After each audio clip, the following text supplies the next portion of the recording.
Great. Hey, Andy, how are you? I'm doing really well. How are you?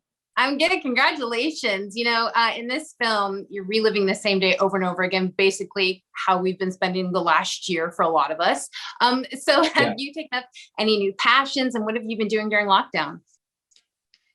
Well, in the beginning, I think I was a lot more proactive, and my wife and I were like learning how to mix cocktails and cook and all this stuff. And since then, it's just like keep our daughter alive and entertained, and that's really like the only thing that's become not just the passion, but also the livelihood. It's every second of every day, it seems, but it's great. And what's the key thing of to keeping your daughter alive? Food is the main one.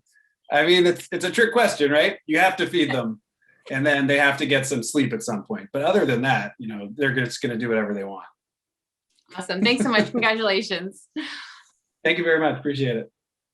All right, Philippa, I'm coming to you next. Thank you so much. Congratulations, Andy. This is Thank amazing. you. I also had a pandemic question, if you will, but I think what it is that this film, for me personally, and in reviewing the film, it provided so much comfort because it was kind of at the beginning of the pandemic, and we didn't know how films were going to evolve. And why can't I see this on the big screen? As it was such an incredible cast of characters, including J.K. Simmons and everyone involved. How did you guys deal with that? Wait a minute, we've done this film and now we're under lock and key. It was tricky. I mean, it's what everyone who put their movie out this year dealt with. I think for us, I always hesitate to say this because there was nothing good about the quarantine and the pandemic and everything, but I think in a lot of ways it helped people see our movie more because everyone was at home and because it went straight to streaming on Hulu, in the States.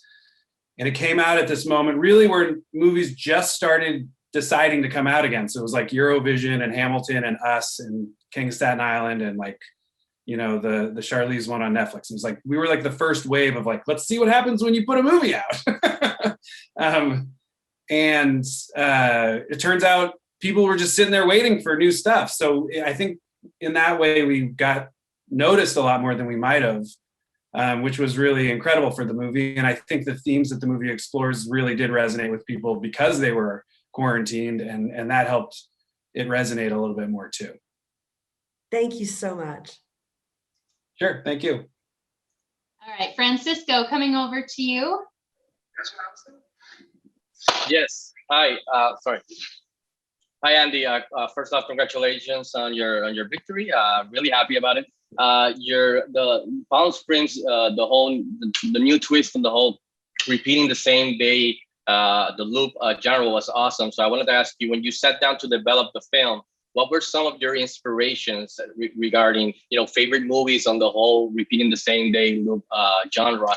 And secondly, would you be up for a sequel, maybe getting back into the loop? I'm always up for a sequel to anything. So you can just assume I'm up for a sequel. Anything I've ever done, I'll do a sequel if there's a script that's good. Am I going to write it? No, I don't know. But if Andy Samberg is like, I've got a great idea for a sequel, I'm there. I mean, the obvious references is Groundhog Day. But when we first started working on this movie with Andy and Max, the only other one I was really aware of was Edge of Tomorrow, which I also loved. Like one of my favorite sci-fi movies, period. I just love that movie.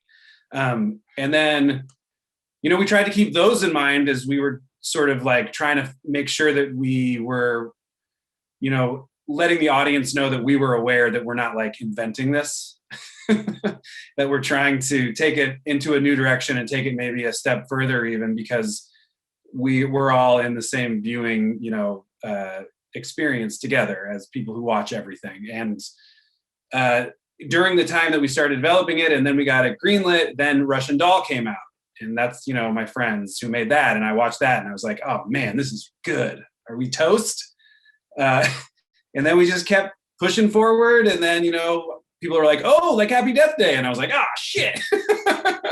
But it turns out it's just a cool genre. You know, it's something that if you have a new and unique take on it, I'm going to watch it because it's cool. It's fun. There's something really gratifying about watching people go through the trials of it. And as long as it's a unique take, I think people are still interested. So I'm glad we didn't bail on it, but it was definitely discussed a few times because we were like, uh-oh, are there too many of these?